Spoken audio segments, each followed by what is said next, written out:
Are you listening to anything I'm saying? I'm saying I sent an email to. Are you listening to anything I'm saying?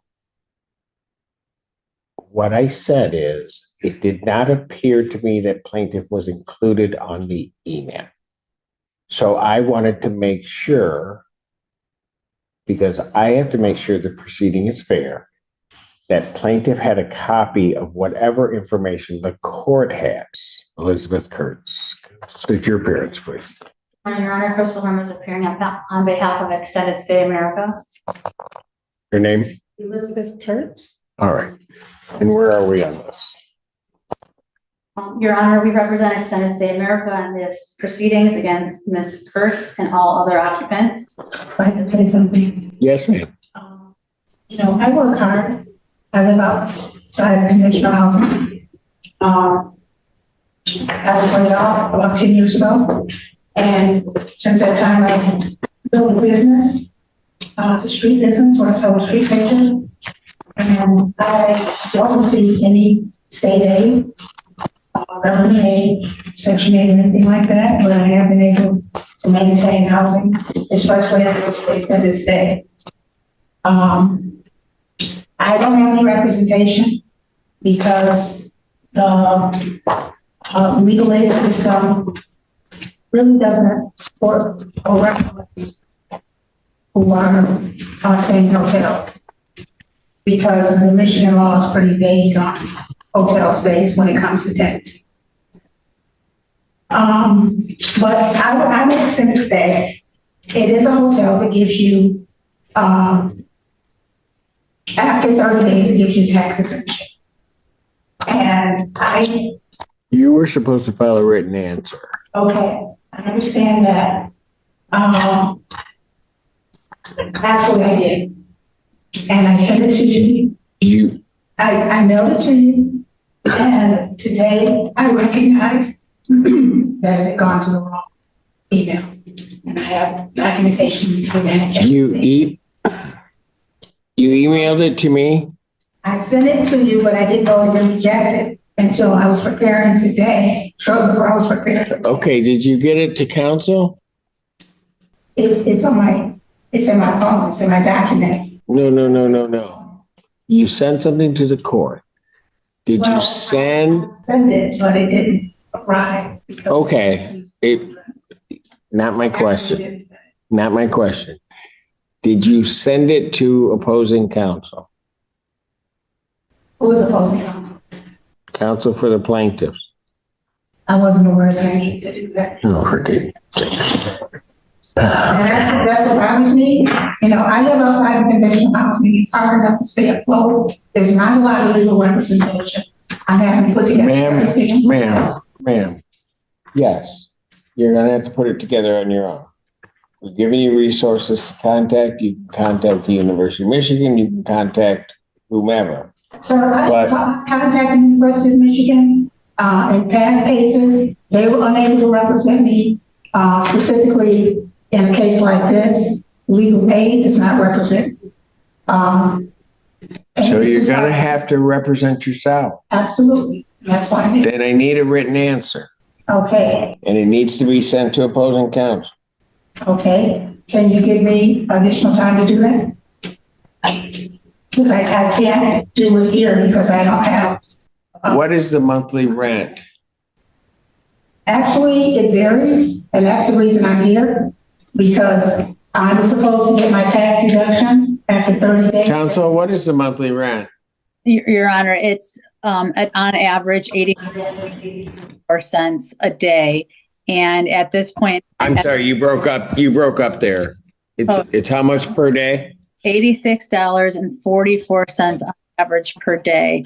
And it is the outstanding balance as of today, August 30th, is $9,539. Yeah, I have had gradually the fees that have been added into the account. I paid much more than 84 a day. I have a receipt here that for ma'am, was $1,083, and that doesn't represent a lot. Ma'am, I'm going to need you to give in writing all of your defenses to this action. A copy of that answer needs to be sent to counsel for the plaintiff. May I receive that address today to where it's at? It should be on your pleadings that you received. I received a summons and I received a notice to quit. Notice of payment of vacate premises. Okay. And do you see where it says plaintiff's attorney?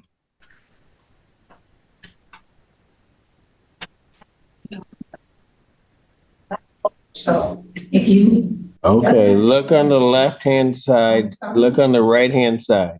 On the summons or on? On the summons, at the top. Yeah. I see the plaintiff's name. I don't see necessarily a phone number. There's no email. For Pete's sake.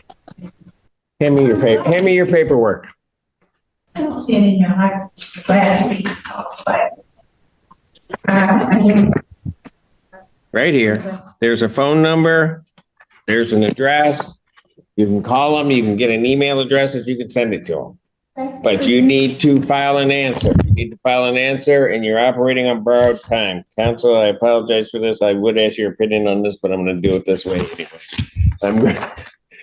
You need to file an answer by September 5th. I appreciate it, Ron. But, you know, it really bothers me that people in my situation are given the short end of the stick on everything. On what short end of the stick have you gotten on this case? Tell me one that you've gotten here. Ma'am, I've given you a week to get representation. The very fact you could not find it doesn't put you on the short end of the stick. I then told you that what you'll have to do is you'll have to represent yourself. You said fine. So I'm telling you how it's going to run. You are not getting the short end of the stick from anybody in this courtroom.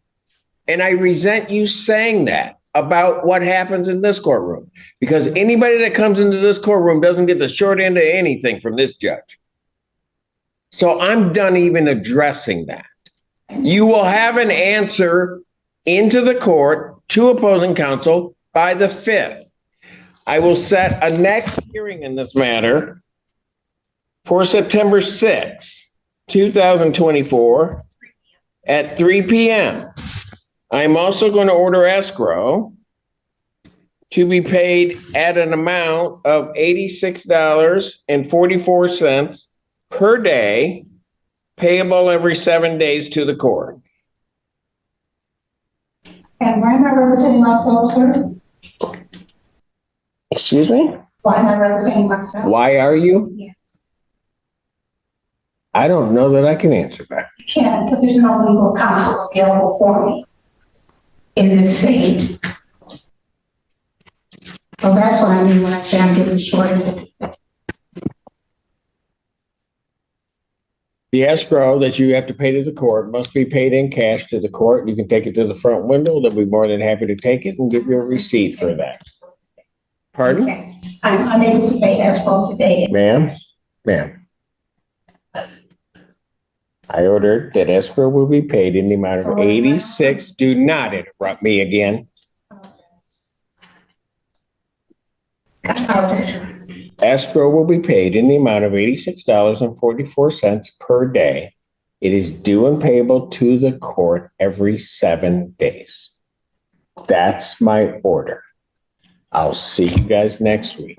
At this point in time, Mrs. Kurtz has failed to pay her rent and is currently delinquent in the amount of $12,191.66. We are seeking an order of possession here today, as well as an order of judgment in the amount of $12,191.66, plus attorney fees and costs. And I also have Rhonda Adams, the General Manager of Defendant State America, here today, who is prepared to authenticate the necessary documentation related to this eviction proceedings. All right. And Ms. Kurtz? First, I submit a motion, I don't know if you received it, that this be moved to a jury trial. I believe I requested that in the August 30th hearing. But I don't know that you understood it. And that's what I wanted. So I am, as for the motion that I submitted, I don't know if you received it, that it be moved to a jury trial because there are many extenuating circumstances and I would like to be tried. All right. I believe I've already ruled on that issue of a jury trial. There was an escrow order in place. Whether you agreed with that escrow order or not, or the amount of that escrow order, the court put that into place. You had failed to comply with the escrow order. Therefore, as I had indicated before, plaintiff is entitled to, pursuant to the court rules, to an immediate trial on the issue of possession. I also submitted a motion for waive of escrow based on the circumstances that have transpired. I did not see that, and even to the extent that you did, that motion, if that's one of the motions that you're sending in today, that's denied. I did not waive escrow. I ordered escrow. You failed to comply with the order.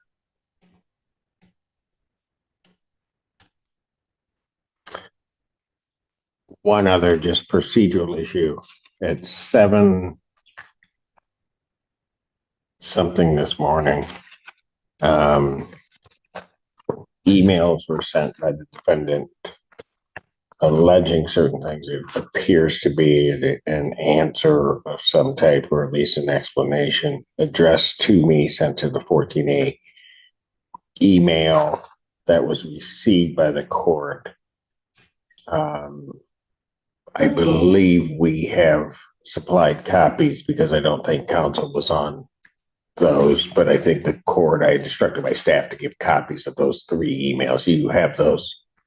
I've received 3 separate emails. One was for 9:06 a.m., one was for 9:05, and one was for 10:07 a.m. I did not receive an email that was for 7. Those were the times they reported.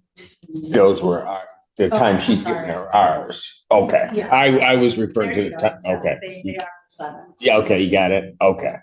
All right. So, but those emails were given. Yes. Okay, very good. Okay. Yeah, it's fine. Respond to what? That I sent and why it was sent today. I had previously attempted to send it and didn't realize until today that they were unable to open the file. And they asked me to send it PDF. And the PDF had to be a file that was opened as well. So I sent it in just the body of the text. And there was a lot of problems. I just encountered problems in trying to send the email. And that's why you didn't get it earlier. I sent. Well, okay, ma'am. My point isn't necessarily when I got them or when they were sent. My point is that they were sent to the court. And I want the record to reflect that, and that the other side wasn't on those emails, at least as I viewed them. And so my point is that I wanted to make sure those were given to the plaintiff in this case, because you can't just communicate with the court without the other side knowing. And I did send one to the plaintiff as well. I sent an email to the plaintiff. Are you listening to anything I'm saying? I'm saying I sent an email to. Are you listening to anything I'm saying? What I said is, it did not appear to me that plaintiff was included on the email.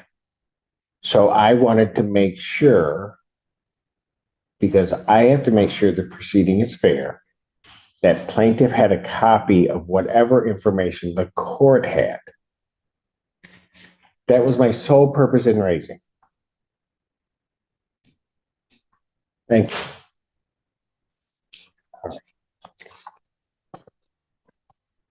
Are we ready to proceed to trial? Ms. Kurtz, Yes. are you ready to proceed? Yes. All right, you may proceed. You may call you give an opening statement or call your first witness. let me ask this, Ms. Kurtz, as to the amount that's claimed by the plaintiff, how much of that are you disputing? Um, Of course. Go ahead. Your Honor, I'd like to call the General Manager for Extended Stay America as my witness this morning. And please come forward to be sworn. This is You got Amber this. King. You got this or me? Me? You'll do it. All right. I swear, it's true, the whole truth, and nothing. Have a seat, state your name. working, Can you spell it for the record, please? AMBERKING. All right. Thank you. You may inquire, counsel. Good morning, Ms. King. Who is your employer? Extended Stay America. And what do you do for work for Extended Stay America? I am a manager of a hotel chain And how long have you been employed with Extended Stay America? since 2007. And what is Extended Stay America? It is a hotel where we take guests to stay. And what is your specific position with Extended Stay America? I am actually the district manager. And what is your territory? The Detroit, Ann Arbor, a little bit in Ohio. What do you do in that role? I oversee 10 locations, the occupancy, the revenue, day-to-day activities. And how long have you worked in this specific capacity?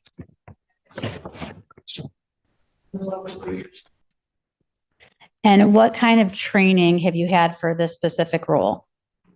Multiple. I've learned how to manage employees. I've learned how to read reports. Multiple trainings every single day. Okay. And do you know Elizabeth Sharon Kurtz? Yes, ma'am. Do you see her in this courtroom today? Yes, ma'am. And how do you know her? She is one of the guests at the extended stay in Ann Arbor. She is residing in room 201. Okay. And how did she become a guest at Extended Stay America? She had made a reservation to check in. That's how she became a guest. And when do you know when she first started staying in room 201? Currently on the reservation that we have as a current was June. And when a guest checks in, does Extended Stay America require a registration card or any other document? We sure do, yes. And did Ms. Kurtz ever sign a registration card? I believe that she did, yes. Okay. Excuse me one moment, counsel. I got to check something that may not have been checked. We may have a problem. Okay. And it's usually caught by our clerks. Seeing the address, I think you're in the wrong venue. In this courtroom hearing, a motel tenant returns to court for yet another dispute over an eviction case, but it quickly becomes clear that communication is the biggest challenge. The judge repeatedly tries to explain the legal process, reminding the tenant that any documents sent to the court must also be shared with the opposing attorney. However, instead of directly addressing the judge's instructions, the tenant continues bringing up unrelated issues, making the hearing increasingly frustrating.